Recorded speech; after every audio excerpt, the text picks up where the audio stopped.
나무붓다야, 붓다께 인사드리며 가피를 구하는 마음으로 차분하게 오늘 이 해설을 시작해 보겠습니다. 여러분, 한국 불교의 대표적인 의례하면 영산제가 떠오르시죠? 그런데 과연 이 영산제가 처음부터 지금 우리가 아는 그 모습이었을까요? 오늘은 우천 이성원 교수님의 아주 치밀한 연구 자료만을 나침반 삼아서요. 고문원 속에 겹겹이 숨겨진 영산제의 진짜 역사적 형성 과정을 함께 추적해 보려고 합니다. 자, 그럼 들어가 볼까요? 현대의 영산제는 다들 아시다시피 엄청난 위상을 자랑합니다. 1987년에 국가무형문화재로 지정됐고 2009년에는 유네스코 무형유산으로까지 등재되면서 가장 널리 알려진 불교 의례가 됐죠.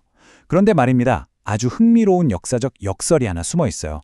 놀랍게도 17세기 이전의 고문원을 아무리 뒤져봐도 영산작법은 고사하고 영산제라는 명칭 자체가 아예 등장하지 않는다는 사실입니다.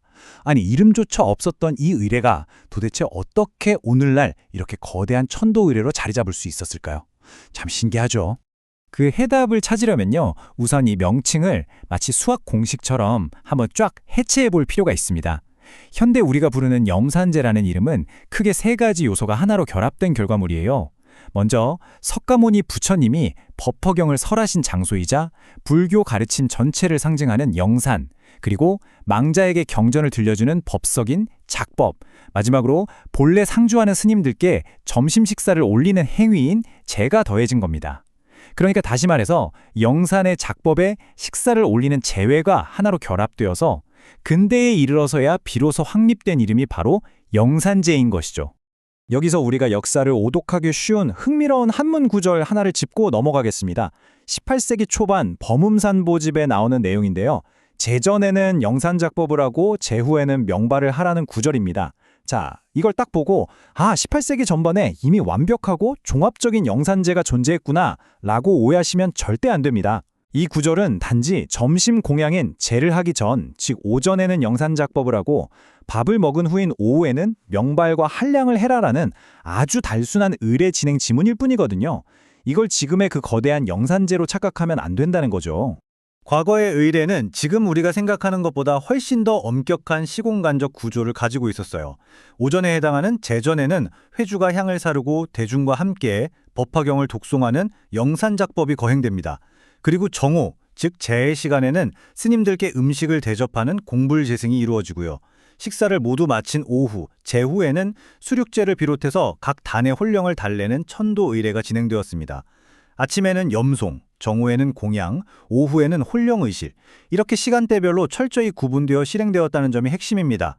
자, 그럼 이제 고문원들의 기록을 쭉 따라가면서 영산제가 어떻게 하나의 거대한 의례로 진화해 왔는지 그 연대기를 한번 살펴볼까요? 15세기 태동기만 해도 진원권공에 나타난 것처럼 그냥 단순하게 경전을 염송하는 중심의 법석이었어요. 그런데 이게 시대를 거치면서 점점 덩치를 키우고 발전합니다. 그러다가 17세기, 18세기에 이르러서는 영혼식과 결합하면서 의례가 아주 정교해지죠. 마침내 조선 중기에 이르러서야 우리가 아는 종합적인 천도 의례로서의 형태로 완성되는 아주 긴 도정을 밟게 됩니다. 특히 이 진화 과정에서 초기 태동기 모습과 이후 형성기의 모습을 비교해보면 아주 결정적인 변화가 보입니다. 15세기 초기 의궤들을 보면요. 어떤 특정 대상을 위한 게 아니라 법화, 화음, 미타 등 무려 5종류의 거부를 막 혼합해서 진행하는 공동의문 형태였어요. 그런데 시대가 쭉 흐르면서 이 다채롭고 복잡했던 의례들 가운데서 오직 법화경을 설하는 법석만이 확 부상하게 됩니다. 여러 경전이 섞여 있던 것에서 오로지 법화경 중심의 단일한 흐름으로 집중이 된 거죠. 이 과정은 마치 거대한 깔때기랑 비슷하다고 보시면 됩니다. 아주 넓은 입구에 5종의 거불이 혼재하던 과도기가 있었지만 시간이 지날수록 깔때기 아래로 좁아지면서 그 수많은 경전의 법석들 중에서 오직 법화법석 하나만이 아주 뚜렷하게 남게 된 겁니다. 그리고 이게 점차 영산적법이라는 이름으로 불리게 된 거고요. 결국 이것이 굳건하게 자리를 잡으면서 우리가 지금 알고 있는 현대 영산제의 가장 결정적인 원형을 형성하게 된 것입니다. 이제 의례가 비약적으로 정교해지는 17세기와 18세기를 좀 더 깊이 들여다보겠습니다. 이 시기의 가장 결정적인 변화는 뭐니 해도 부처님을 모셔오는 설주 이윤이 추가되고 분화되었다는 점입니다. 게다가 망자를 위한 대령의, 즉 영혼식이 본격적으로 도입되고요. 업장을 소멸하는 분수작법까지 아주 체계적으로 자리를 잡습니다. 이제 단순히 경전을 독성하는 수준을 훌쩍 넘어서 영혼을 구제하는 천도의 성격이 의례의 깊숙한 곳까지 완벽하게 스며들기 시작한 겁니다. 정말 놀라운 변화죠. 자, 그렇다면 이런 변화를 뒷받침하는 구체적인 증거가 있을까요? 물론 있습니다. 결정적인 역사적 증명 문헌들이 남아있거든요. 바로 1694년 금산사의 제반문, 그리고 1713년 보현사의 삼보머문집입니다. 이 귀중한 문헌들을 보면요, 영산지의 핵심인 석가모니부를 아주 명확하게 청하는 영산지심이 또렷하게 기록되어 있습니다. 의궤 서두에 홀령을 맞이하는 영혼식을 떡하니 배치하고 오전에 하던 제전 영산작법이 오후의 수륙제와 명확하게 결합해서 하나의 큰 흐름을 만들어내는 그 결정적인 변화를 이 문헌들이 고스란히 증명해주고 있는 겁니다.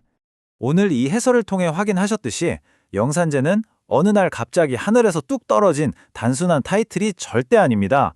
수세기에 걸쳐 끊임없이 진화해온 법석의 역사, 대중과 스님들이 나누던 공양의 시간, 그리고 망자를 위로하고자 했던 그 간절한 천도의 염원이 아주 긴 시간 속에서 마치 정교한 톱니바퀴처럼 맞물려 완성된 진정한 의미의 종합 의례입니다.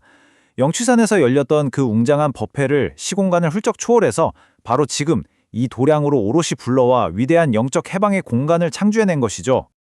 수세기에 걸쳐 이렇게 깊고 층층이 쌓여온 진화의 역사를 제대로 인식하고 나면 오늘날 우리가 마주하는 영산제의 의미는 과연 어떻게 다가올까요? 단순한 명칭이나 화려한 겉모습 그 이면을 넘어 이토록 겹겹이 쌓인 진화의 발자취를 온전히 이해하고 나면 의례가 주는 울림은 이전과는 비교도 할 수 없이 깊어질 겁니다. 오직 고문헌을 통해 묵묵히 밝혀낸 이 진실한 궤적이 오늘 여러분의 성찰에 아주 고요하고 따뜻한 평안으로 가닿기를 바랍니다. 빠람있다.